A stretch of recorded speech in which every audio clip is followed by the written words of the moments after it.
Upaya penangkapan paksa terhadap Direktur Eksekutif Lokataru Foundation Del Pedro Marhain memicu gelombang kritik dari kalangan sipil. Del Pedro Marhain adalah Direktur Eksekutif Lokataru Foundation, sebuah lembaga advokasi hak asasi manusia yang didirikan oleh Haris Azhar. Ia dikenal sebagai aktivis HAM yang vokal menyuarakan isu demokrasi, kebebasan sipil, dan perlindungan masyarakat sipil dari kriminalisasi. Del Pedro ditangkap oleh aparat Polda Metro Jaya pada Senin malam 1 September 2025 di kantor Lokataru Foundation. Menurut Kabid Humas Polda Metro Jaya, Kombes Pol Ade Arisam, dia ditetapkan sebagai tersangka penghasutan karena diduga mengajak pelajar, termasuk anak di bawah umur, untuk melakukan aksi anarkistis, menyebarkan informasi elektronik yang dianggap provokatif dan menimbulkan keresahan, dan pelanggar sejumlah pasal termasuk pasal 160 KUHP, Undang-Undang ITE, dan Undang-Undang Perlindungan Anak. Kanit-2 Subdit Kamnek Direktorat Reserse Kriminal Umum Polda Metro Jaya Kompol Gilang Prasetya menjelaskan unggahan itu berisikan ajakan aksi unjuk rasa kepada pelajar. Karena tadi ada kata-kata melawan jangan takut, kita lawan bareng-bareng, ujarnya.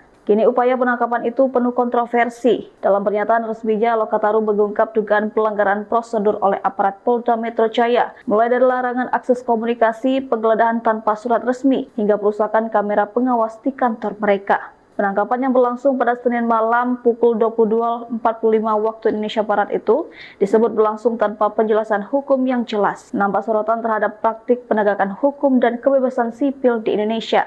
Pada saat penjemputan, pihak kepolisian menyatakan telah menyiapkan sejumlah dokumen administrasi termasuk surat penangkapan. Namun Del Pedro Marhain menanyakan legalitas dokumen tersebut serta pasal-pasal yang dituduhkan, menunjukkan adanya ketidakjelasan atau minimnya informasi awal terkait prosedur hukum yang berlaku. Ketika itu, kata Fian, Del Pedro meminta untuk didampingi kuasa hukum lantaran pasal yang dituduhkan belum dipahami sepenuhnya dan sebagai bentuk upaya pembelaan diri dari perlindungan terhadap martabat kemanusiaannya. Namun menurut Fian, tindakan intimidasi, pembatasan hak konstitusional, dan pengabaian prinsip-prinsip HAM terlihat nyata, termasuk larangan komunikasi dengan kuasa hukum dan tidak adanya kesempatan untuk memberi informasi kepada keluarga yang dapat dikategorikan sebagai pelanggaran prosedur hukum dan hak asasi. Fian juga mengatakan seorang staf Lokataru Foundation bernama Muzaffar Salim juga ikut ditangkap. Muzaffar ditangkap di kantin Polda Metro Jaya pada Selasa 2 September dini hari ketika mendampingi Direktur Eksekutif Lokataru Del Pedro yang telah lebih dulu diringkus. Download Tribun X sekarang, menghadirkan lokal menjadi Indonesia.